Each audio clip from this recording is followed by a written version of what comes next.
अब तक गहलोत और पायलट एक दूसरे पर आरोप लगाते थे, एक दूसरे को भला बुरा कहते थे, लेकिन अब गहलोत और पायलट के समर्थक आपस में मारपीट करने लगे हैं। अजमेर में दोनों गुटों के समर्थकों ने जमकर बवाल मचाया और बात सिर्फ इतनी ही नहीं है, बल्कि गहलोत और पायलट के झगड़े को देखते हुए कुछ विधायकों को अब ऐसा लगने लगा है कि तीसरी तरफ जाने का रास्ता बना लिया जाए।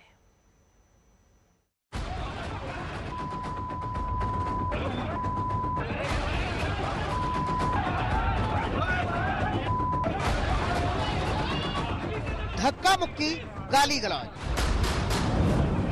थप्पड़ों की ताबड़तोड़ बारिश, किसी को कॉलर पकड़कर घसीटा, किसी को जमीन पर पटक के मारा। मारने वाला भी कांग्रेसी है और मार खाने वाला भी कांग्रेसी है। जिंदाबाद कहने वाला भी कांग्रेसी है और मुर्दाबाद के नारे लगाने वाला भी कांग्रेसी है।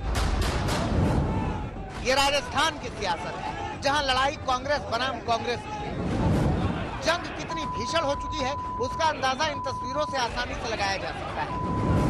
तस्वीरें अजमेर में आयोजित कांग्रेस के फीडबैक कार्यक्रम की हैं, जहां गहलोत गुट और पायलट गुट आपस में भिड़ गए और कैसा फीडबैक निकला वो आप इन तस्वीरों से समझ सकते हैं।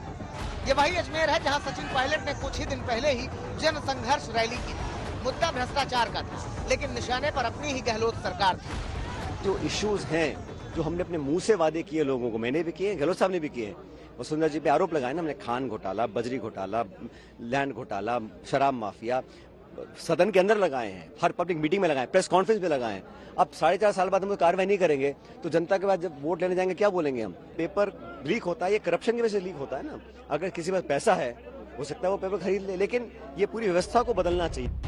कर्नाटक में भले ही कांग्रेस ने सिद्धरमैया और डीके शिवकुमार के बीच सुलह का फॉर्मूला तैयार कर लिया, लेकिन राजस्थान में चुनाव से पहले बढ़ रही है दरार कांग्रेस के लिए बड़ी टेंशन बनती जा रही है। राहुल, प्रियंका खड़गे समेत कांग्रेस के आला नेता काफी वक्त से इस जंग को सुलझाने की कोशिश कर रहे हैं, लेकिन हर कोशिश अब तक नाकाम साबित हुई है।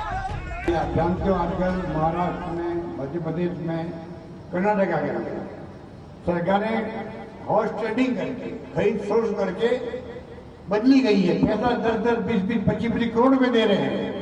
तो कमी तो है नहीं बीजेपी वालों के बात में। ये मेरी सरकार तो आप लोगों की दुआओं से बच गई है, मेरी सरकार भी बचने वाली नहीं थी। उसको इतना बना दिया माहौल कि वसुंधरा राजे ऐसा गलतों में मिले हुए हैं। आप मुझे बताओ, 15 साल में हम 15 बार मैंने बात नहीं की होगी। सूत्रों के मुताबिक कर्नाटक की तरह राजस्थान में भी इस सुलह की जिम्मेदारी खुद सोनिया गांधी उठा सकती हैं। जिस तरह कर्नाटक में सोनिया गांधी ने डीके शिवकुमार के साथ वीडियो कॉन्फ्रेंसिंग के बाद सुलह का रास्ता निकाला, उसी तरह राजस्थान में भी सोनिया गांधी ही सचिन पायलट को मना सकती हैं। सचिन पायलट ने अपनी यात्रा और सभा में कांग्रेस की एकमात्र नेता सोनिया गांधी की तस्वीर लगा रखी थी। कांग्रेस के राष्ट्रीय अध्यक्ष मल्लिकार्जुन खड़गे गहलोत पायलट के झगड़े से पहले ही पल्ला झाड़ चुके हैं। ऐसे में अब सोनिया गांधी की अगुवाई में सचिन पायलट को मनाने के लिए कई प्रस्ताव तैयार किए जा सकते हैं। पहला ऑफर, सूत्रों के मुताबिक सचिन पायलट के पास दिल्ली आकर महासचिव बनने का ऑफर है, हालांकि वो इसके लिए तैयार नहीं है। दूसरा ऑफर, भविष्य में राजस्थान की राजनीति में वापस महत्वपूर्ण पद देकर मनाया जा सकता है। तीसरा ऑफर, राजस्थान में प्रदेश कांग्रेस कमेटी का अध्यक्ष बनाया जाए और इनके कुछ लोगों को मंत्रिमंडल में रखा जाए। और चौथा ऑफर, कैंपेन कमेटी का चेहरा बनाकर चुनाव में चेहरा बनाया जाए। हमारे सूत्रों के अनुसार कांग्रेस उन्हें राजस्थान से बाहर जाने का कोई पद दे सकती है, महासचिव बना सकती है, जिसे मानने के लिए वो तैयार नहीं है। दूसरी तरफ यह भी कहा जा रहा है कि विपरीत परिस्थितियों में सचिन पायलट अपनी पार्टी बनाने की भी तैयारी कर रहे हैं, उसकी भी तैयारी समानांतर जारी है।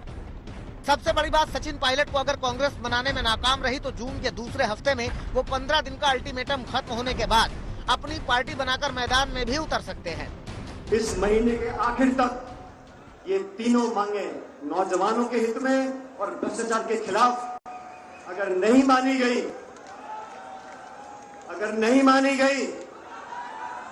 तो मैं आप लोगों को बताना चाहता हूं, अभी मैंने गांधीवादी तरीके से अनशन किया है, जनसंघर्ष यात्रा करी है। महीने के आखिर तक अगर कार्रवाई नहीं होती तो पूरे प्रदेश में मैं आंदोलन करूंगा आप लोगों के साथ।